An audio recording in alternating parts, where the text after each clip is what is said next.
What is up guys, Danny this side. So in this video, we are going to compare Supabase and MongoDB.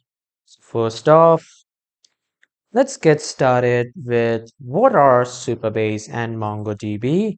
So Supabase is an open source backend as a service that gives you a ready to use backend powered by PostgreSQL. It includes a database, authentication, storage, real-time updates, and even serverless functions all in one place.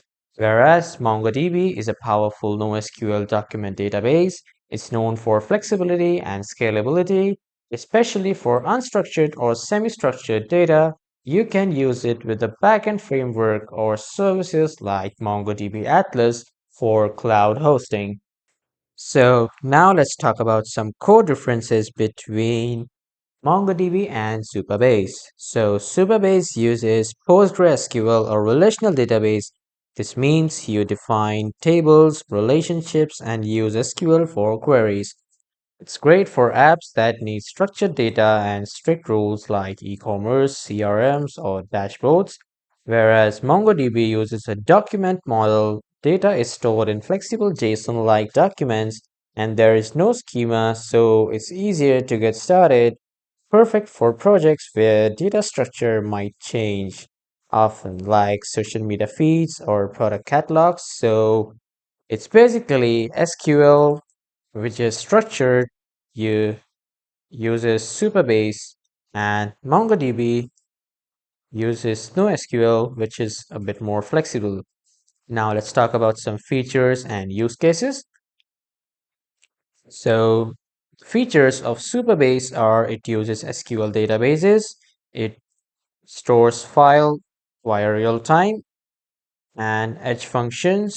It provides admin dashboard and it's perfect for developers who want a full backend without writing everything from scratch.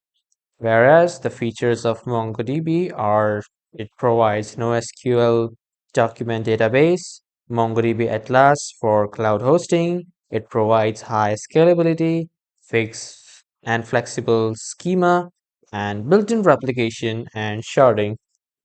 But MongoDB shines when you want massive scale and flexible data handling.